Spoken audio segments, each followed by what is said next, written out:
teruskan ya. Cerita beton. Ya. Yang tadi kalau ditarik bertambah panjang delta L, ya. Kalau ditekan delta L-nya tambah pendek di sini. Jadi nampak di sini, ya, di gambar atas ini, yang gambarnya merah ini, ya, ini kita tekan. Ini akan melebar. Ya. Untuk material yang keras, dia akan lebih kecil dia melebarnya. Untuk material yang lunak, dia bertambah besar, ya, akan lebih besar. Itu yang kita katakan tadi, Poise semakin besar ini, semakin besar. Ya, untuk yang elastik, ya, kayak karet, bukan hanya membesar, ini besar sekali ini. Ya, ini juga arahnya sudah, bentuknya sudah tidak seperti semula lagi, dan dia bisa merubah bentuk.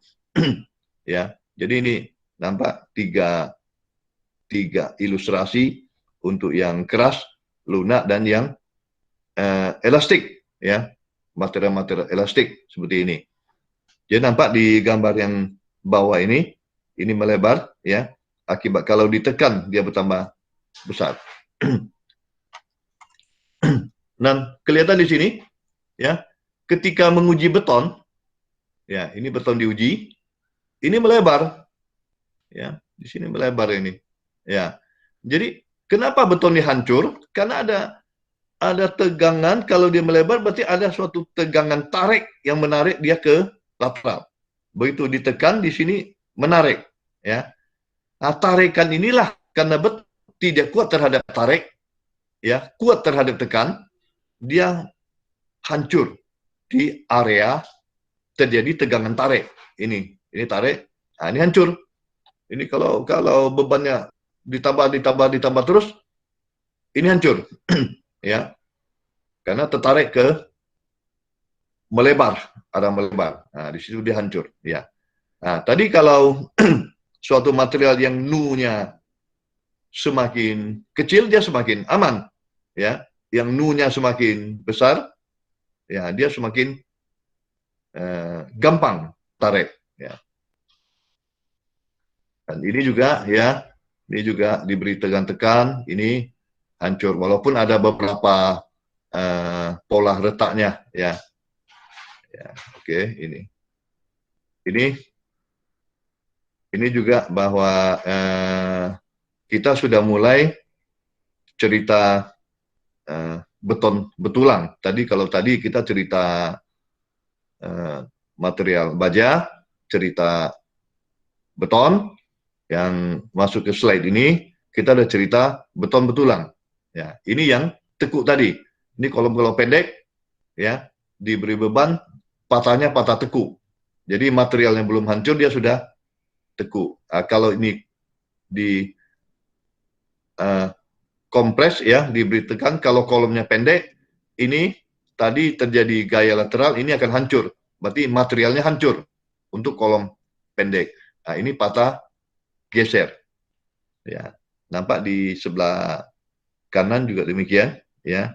Ini sama, ya, sama. Mungkin tinggal melihat gambar mana yang lebih jelas itu, ya.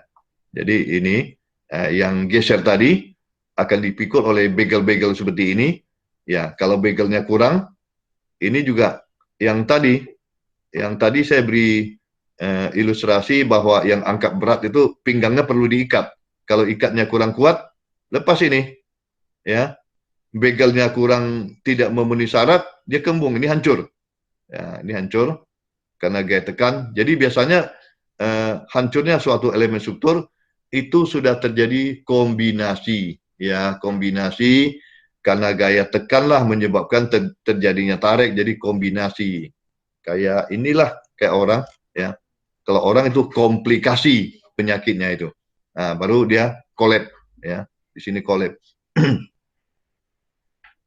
Nah, ini nampak, ya, gambarannya uji tarik, ya. Ini patah geser, nampak di sini. Ini juga patah geser, ya, nampak di sini. Nah, yang ini tadi ada puntir, kegagalan puntir, Ini kalau plat ini cantilever. Jadi cantilever ini tentu ada beban, menunjukkan balok ini memutar dia.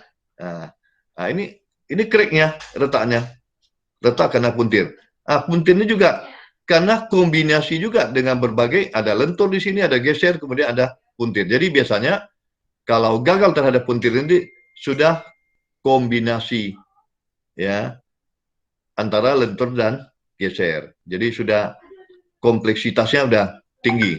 Jadi kompleksitas daripada suatu kegagalan terhadap torsi ya atau puntir.